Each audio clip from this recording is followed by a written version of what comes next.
Jadi pasti ini dia lagi, wah dia tuh lagi kasakus ini. Kalau di baju coklat sih dia, kalau yang di petinggi-petingginya udah kita kunci. Petinggi-petingginya ya.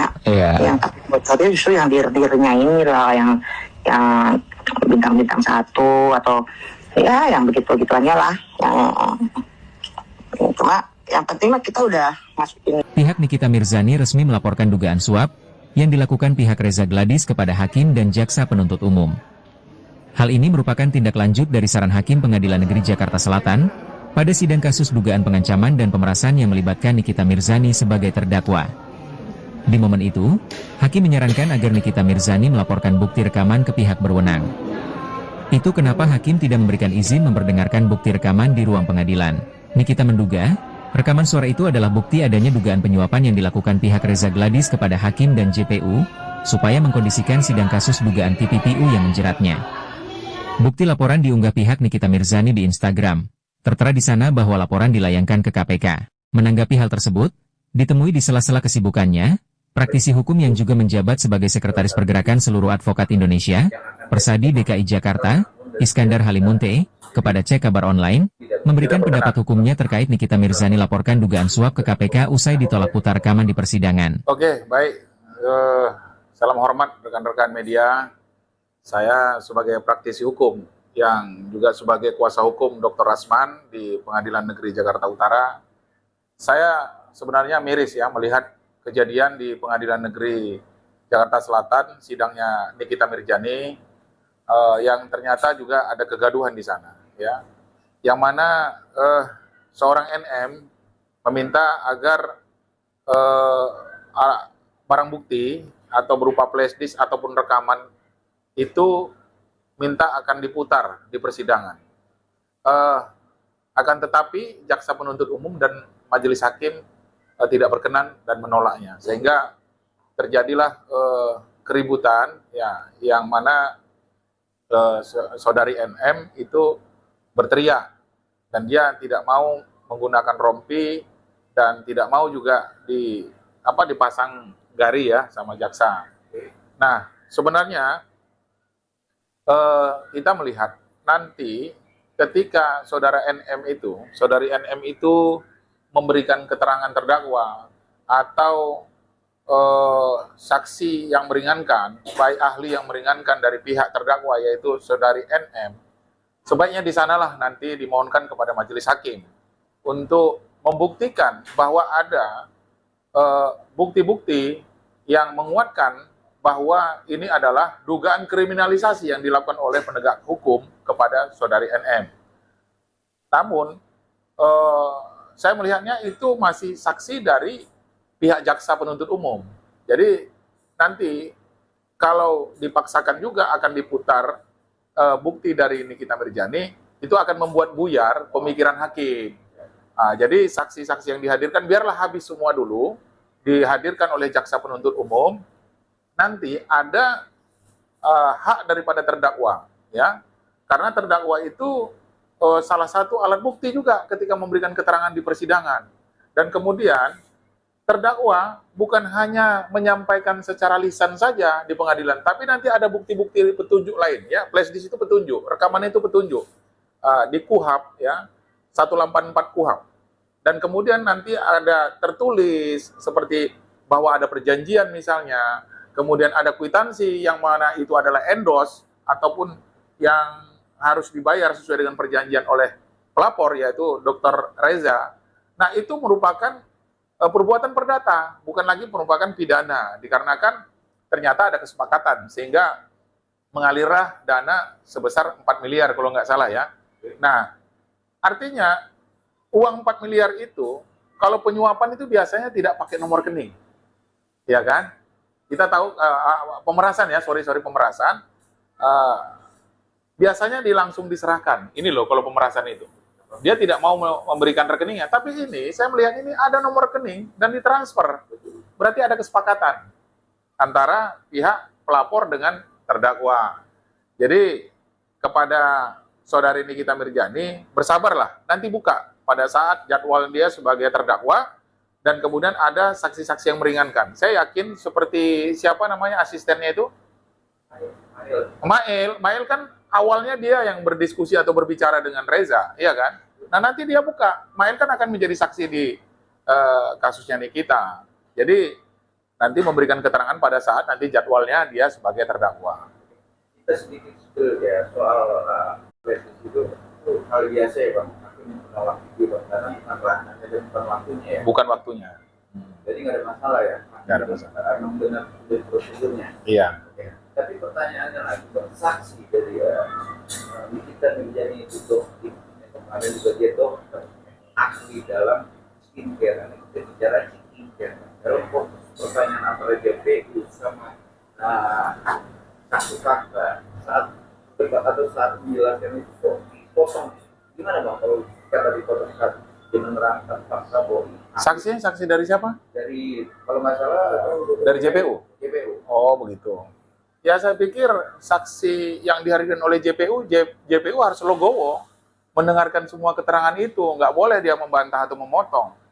Siap dia untuk menghadirkan saksi, ya kan? Yang saksi ini kan di BAP dari penyidik nih, kemudian dihadirkan di persidangan. Yang menghadirkan kan juga jaksa atas permintaan jaksa kepada penyidik untuk menghadirkan orang-orang ini. Nah tidak dipotong dong.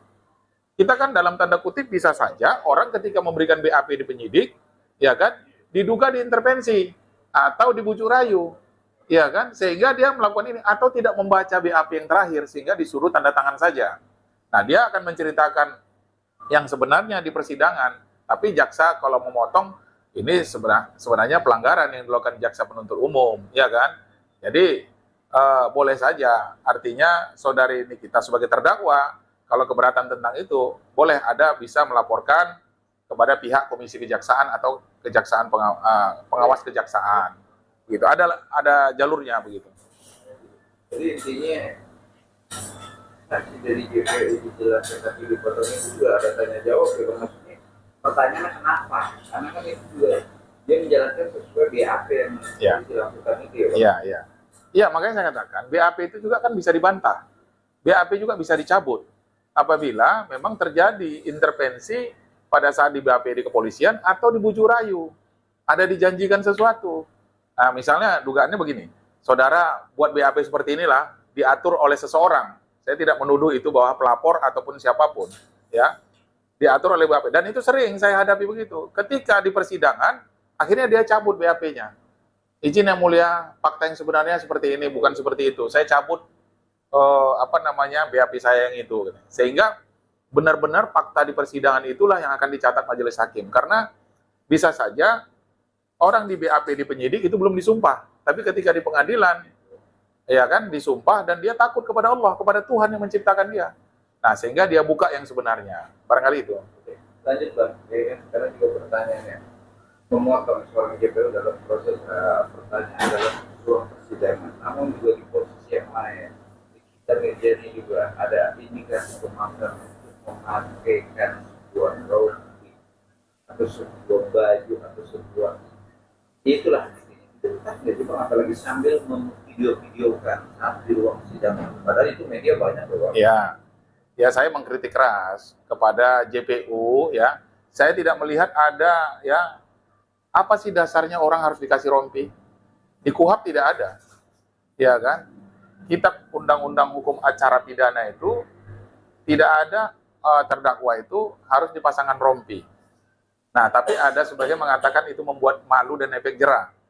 Ya, sebenarnya Nikita Mirzani kan kita menggunakan kalimat seseorang belum bisa dikatakan dihukum, ya kan? Kalau belum ada putusan yang ingkrah. Putusan yang benar-benar dia bersalah. Orang dihadirkan di persidangan itu jangan dikatakan bersalah. Bisa saja hakim nanti membebaskan, baik itu nanti di tingkat PN, pengadilan negeri, banding, dan kasasi. Bahkan ada penunjangan kembali. Jadi untuk apa sih rompi itu sebenarnya dari dulu saya kritik itu. Iya, janganlah seseorang itu diberikan rompi. Itu gara-gara dulu KPK kalau nggak salah itu memulainya. Sehingga diikuti oleh penyidik kepolisian dan kejaksaan. Dulu-dulu kita, ya saya sudah pengacara 11 tahun ya, terdakwa atau tersangka dulu nggak pernah dipakein rompi, biasa-biasa saja. Tapi kok sekarang kok sudah mulai itu, yang saya herannya juga tidak ada dasar hukumnya menurut saya gitu loh kan. Harusnya ada peraturan Kejaksaan Agung, saya belum baca juga ya, tapi kita semua kitab undang-undangnya kan hukum acara pidana nih. Di hukum acara pidana tidak ada pakai rompi. Dan kemudian tadi apa yang dikatakan bahwa jaksa memvideokan begitu. Nah ini juga saya kritik. Ya Bapak Kejaksaan Agung lihatlah anggotanya seperti itu. Karena yang bisa memvideokan itu hanya media. Teman-teman media kan sudah banyak. Untuk apa jaksa tersebut memvideo-videokan? Ya kan? Apakah kurang puas dengan kinerja teman-teman pers? Teman-teman media itu juga kan dia independen ya, tidak berpihak kepada jaksa, kepada terdakwa, tapi dia memberitakan yang benar-benar ada dalam fakta persidangan tersebut. Jadi saya pikir kita kalau sidang itu sebagai praktisi hukum, sebagai lawyer di persidangan, kita nggak pernah ada memvideo-videokan hakim, malah ditegur. Tapi ini kan memang hakimnya sudah meninggalkan tempat sidang, sehingga dianggap sidang sudah selesai. Begitu dia. Memvideokan kuasa hukum sama NM sendiri dan juga beredar juga ke sosmed atau media. Iya. Ya, kalau memang sepanjang itu merugikan Nikita Mirzani, ada undang-undangnya kan? Ada undang-undang ITE. Pandangan apa? Ada arogansi itu. Seorang JP itu juga saat di persidangan main handphone, ya kan, video-videokan, dan juga agak gimmick-gimmick yang mengejek-ngejek para penolak undang-undang dia ingin melihat di pengadilan, itu gimana Bang? Nggak boleh juga? Atau? Nggak boleh. Jadi kita tahu ya, undang-undang kejaksaan kan ada. Jaksa itu kewenangannya hanya melakukan penyelidikan, penyidikan, dan penuntutan. Tidak ada satupun tupoksinya atau tugasnya memvideokan. Nah, ini sudah melampaui kewenangannya. Nah, kalau sambil main handphone itu saya pikir kita lihat dulu sepanjang dia memang membaca, kadang-kadang ada dakwaan atau tuntutannya atau bukti-bukti BAP saksi, dia tidak membawa BAP tapi dia melihat handphone. Tidak membawa BAP-nya tapi dia melihat dari handphone atau biasalah laptop begitu kan. Tapi yang memvideokan tadi saya kritik keras. Ya semoga Kejaksaan Agung atau Kejaksaan Pengawasan ya memanggil dan memeriksa jaksa tersebut supaya jangan muncul kegaduhan. Jadi begini loh. Terdakwa itu kan orang yang sedang di pesakitan ya. Jadi dia ingin bebas, apalagi saya melihat daripada videonya yang beredar di media sosial, Nikita itu mempunyai anak 3 orang kalau nggak salah. Nah dia harus mengurus anaknya, seorang ibu yang ditahan, yang kasusnya menurut saya juga itu sebenarnya ya dengan menerima 4 miliar, ya 4 miliar rupiah itu ditransfer ke rekeningnya. Berarti kan ada kesepakatan nih. Ya kan, seperti teman-teman, misalnya, Sabta, saya bilang gitu, saya mau bayar, mintalah nomor rekening. Tapi setelah saya transfer, Sabta saya laporin bahwa pemerasan. Itu nggak ada itu. Nggak ada itu. Kan kesepakatan. Tapi kalau indikasi memang awalnya dibilang ini brand ambassador, itu udah kan seorang yang mau ngiklanin orang itu untuk bayar. Tapi pertanyaan sekarang beredar, poin kata pemerasan, karena ada indikasi ingin review itu membuka fakta yang benar dan juga menghina abu-abu semua. Itu masih gimana sih Bang? Kata pemerasan konteksnya itu beda substansi Bang. Beda. Jadi begini, pemerasan itu ya ketika orang merasa terpaksa ya, kemudian akan dibuka aibnya. Itu pemerasan. Nah, lu bayar gua sekian kan begitu.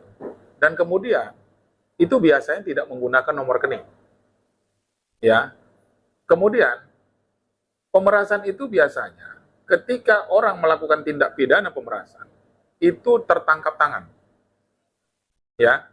Misalnya, saya akan menyerahkan uang 4 miliar. Nah, janjian ya kan, nanti akan saya serahkan cash, kemudian dia membawa kepolisian misalnya. Begitu nanti diserahkan, tertangkap tangan, di situ ada saksi dan bukti-bukti. Tapi kalau nomor rekening ada, itu kan berarti permintaan ya dari si pelapor. Mintalah nomor rekeningnya, kan begitu. Nah, makanya kita lihat nanti saksi-saksi yang dihadirkan oleh jaksa penuntut umum, apakah bisa nanti terpenuhi unsur pemerasannya. Ya kan? Karena saya mendengar bahwa awalnya Reza Gladys itu berkomunikasi dengan Mail. Ya kan? Nah, dia ingin ketemu dengan Nikita. Oh, dengan Nikita, kemudian dengan berbicara tentang bisnis. Akan tetapi, lu mau ketemu dengan Nikita, harus bayar sekian dong. Kan begitu itu. Nah, boleh-boleh saja Nikita kan bukanlah sebagai pejabat, tapi dia sebagai orang, ya katakanlah artis ya, yang juga di-endorse dan dibayar oleh orang ketika dipakai jasanya. Sama dengan kami juga seorang lawyer kan. Ketika mau dipakai tentu bagaimana caranya? Ya kalau sepakat bayar. Baru kita nanti dampingi perkaranya, baik itu sebagai pelapor ataupun sebagai tersangka ataupun sebagai terlapor. Nah, ini di dunia infotainment yang mana mungkin Nikita Mirzani endorse-nya banyak, pengikutnya banyak. Nah, bisa saja kerjasama, tolong dipublikasikan. Ini apa namanya skincare saya, kan begitu. Dan kemudian janganlah yang jelek-jelek disampaikan. Kan biasa orang jualan kan? Ya, itu. Jadi disetujui oleh Nikita, sehingga transfer dong untuk biaya jasa saya. Nah, mintalah nomor rekeningnya. Kan begitu nih, logika berpikir. Jangan berpikir langsung negatifnya saja kita nih publik. Oh, ini pemerasan 4 miliar, jangan dulu. Kok bisa sampai nomor rekening? Iya kan? Dan ditransfer bukan sedikit, uangnya 4 miliar loh. Jangan-jangan menurut saya, dugaan saya, Reza Gladys ini, ya kan, diduga banyak melakukan seperti itu kepada yang lain-lain. Jadi Pak, Abang bisa memandang atau menganalisa perkara kasus NN sampai dulu dipersandingkan itu. Jadi substansinya harus ada pembuktian poin pemerasan ya Bang, yang harus diutamakan ya Bang. Ya, jaksa penuntut umum harus bisa membuktikan bahwa itu pemerasan. Jadi dari lawyernya juga dari NN. Nah, dari pihak lawyernya NM juga bisa membantah dengan bukti-bukti ini loh, ternyata ini dugaan dekriminalisasi, yang penting menjadi tersangka, menjadi terdakwa dan dihukum. Ya misalnya saja seperti klien kami Dr. Asman. Ya. Nah, kalaulah dari awal di penyidik meminta bukti-bukti dari Rasman, itu kan banyak bukti-bukti yang tidak disampaikan oleh ke jaksa ya. Kemudian juga diduga Nikita Iklima juga tidak mengakui apa namanya itu surat kuasa, tapi fakta persidangan kan mengakui surat kuasanya. Jadi begitu, janganlah ini nanti tiba-tiba udah sampai kepada pengadilan, tapi nggak apa-apa, itu kan semua akan dibuktikan di pengadilan.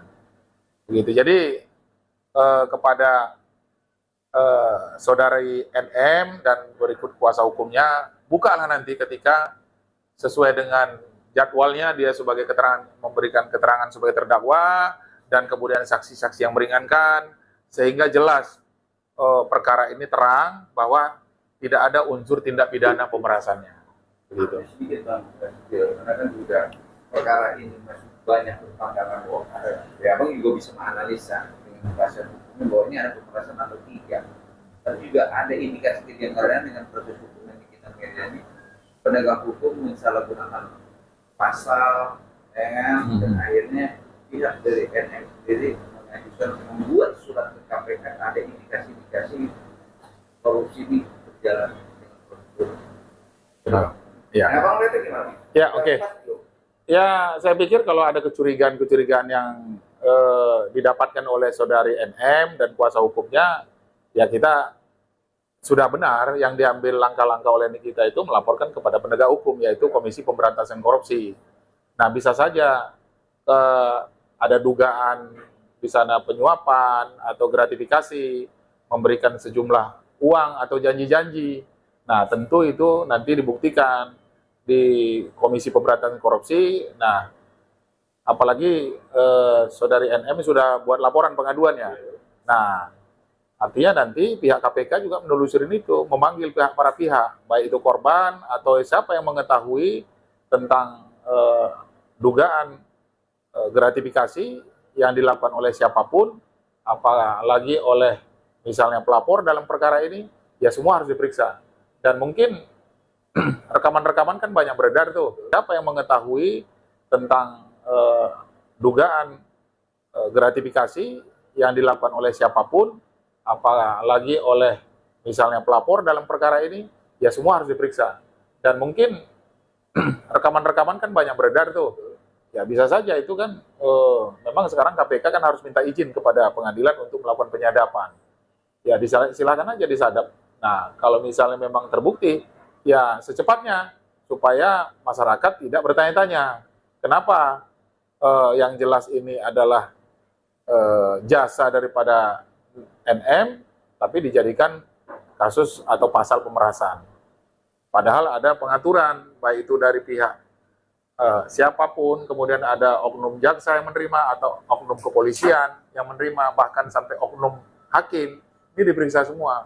Supaya terang dan masyarakat ini percaya kepada penegak hukum ini. Karena kita tahu bahwa yang lalu-lalu yang mungkin kita lupa ya, sampai hakim menerima 60 miliar itu. Nah, jadi tidak ada yang kebal hukum. Saya pikir harus dibongkar semua supaya penegakan hukum di negara kita memang benar-benar tegak dan lurus, sehingga tidak ada pihak-pihak yang dirugikan.